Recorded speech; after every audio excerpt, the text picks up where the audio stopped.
Live बोलतोय, मी पण live चालू करतोय.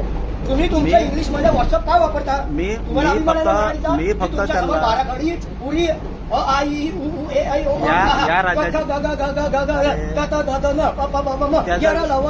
तुम्हाला त्यांना काय सांगता? माझ्याशी बोला ना, मी मराठी आहे.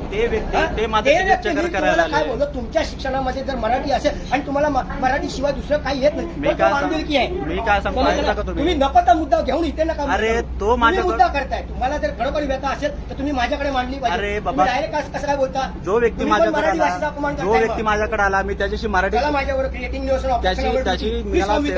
मला माहित नाही तुमच्या मोबाईल मध्ये व्हॉट्सअप मध्ये हिंदी आणि इंग्लिश मध्ये काय. अरे बाबा, पण जो मला माहित नाही. आवाज नका वाढू. मी काय वाढवलं ना, मला फक्त सांगा तुमच्या मोबाईल मध्ये हिंदी आणि मराठी सोडून तुमच्यावर हिंदी आणि इंग्लिश मध्ये व्हॉट्सअप. मी काय सांगतो, माझ्याकडे जो व्यक्ती आला, मी त्याला मराठीत सेवा मागितली, त्याचं काम आहे मराठीत सेवा देणं. सेवेचा कर्मचारी आपली सेवा निभावतोय, त्याचा तुम्हाला प्रॉब्लेम नाही. आम्हाला फक्त त्याची मराठी सेवा पाहिजे. आम्हाला फक्त मराठी सेवा पाहिजे. मला व्हॉट्सअप मधलं हिंदी का आम्हाला फक्त त्याची मराठी सेवा पाहिजे. हिंदी का कळतं? व्हॉट्सअप मधला हिंदी इंग्लिश का कळतं? अरे या राज्याची भाषा या राज्याची मी काय बोललो? राजभाषा आणि राज्यभाषा आणि मातृभाषा या राज्यांमध्ये अंतर आहे. पण माझ्या स्टाफला तुम्ही सगळ्यांसमोर एवढी हिंमत असेल ना, चला माझ्या बरोबर, तुम्हाला नॉलेज देतो. चला उठा. क्रिएटिंग न्यूज चला जाऊ आपण. इनका भाषा का मैं पूरा करते. तुमच्या आम्ही तुम्हाला मराठीत भाषा तुम्ही या सेवेसाठी तुमच्याशी बोलायला.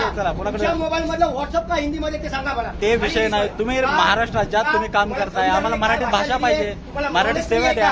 कोणाशी काय बोलायचं? आम्ही फक्त मराठीत सेवा मागतो तुम्हाला. सेवा तो बोलला का नाही देत? नाही बोलत ना तो. तेच नाही बोलत होता तुम्ही माझ्याकडे बोलायचं. तुम्हाला तेच म्हणलं, तुम्हाला तेच सांगितलं की आम्हाला आरोप केला त्याच्यावर, त्याला बोललाच पाहिजे. अरे नाही ना, आम्ही सांगतो की आम्हाला इथं मराठी सेवा द्या. सेवा द्या. मग तुमच्या याच्यामध्ये हिंदी काय? अरे तो भाग ना, तुम्हाला इथं पाहिजे तिथे हिंदी बोलला. अरे तुमच्या सोयीनुसार तुम्ही जिथे पाहिजे तिथे. तुम्हाला केंद्र सरकारने इथं आमच्या सेवा देण्यासाठी ठेवले. केंद्र सरकारमध्ये 3 भाषा आहे तिकडे. मी बोललो आहे, आम्हाला फक्त मराठी सेवा द्या बस. आम्ही एवढंच सांगतो तुम्हाला. तुम्ही आलात ना आमच्यामध्ये, तिथे पण पत्र व्यवहार हिंदी मध्ये करायला. अरे बाबा, पण आम्ही तुम्हाला चला माझ्या बरोबर. आता जाऊ आपण, तिथंच जाऊ, तिथंच जाऊ. आरडीओ ऑफिसला पण जाऊ आपण, तुमच्या ऑफिसला पण भेटू आपण. आम्ही फक्त तुम्हाला मराठी सेवा मागतो. मी कायदेशीर कारवाई करतोय. तोच तर सांगतो आम्ही तुम्हाला. आम्ही फक्त ठीक आहे, बसून काय होत नाही. ठीक आहे. आम्ही फक्त यांना मराठी सेवा मागितली तर हे भांडायला आले तिकडे की तुम्ही बाकीकडे कसे भाषा वापर करताय. यांची सेवा कशासाठी, तुमची सेवा आम्हाला इथं कशासाठी ठेवली. दोस्तों, ये वीडियो देख के आपको क्या लगता है? इसमें किसकी गलती है? अपनी राय कमेंट करके ज़रूर बताएं. जय हिंद, जय महाराष्ट्र.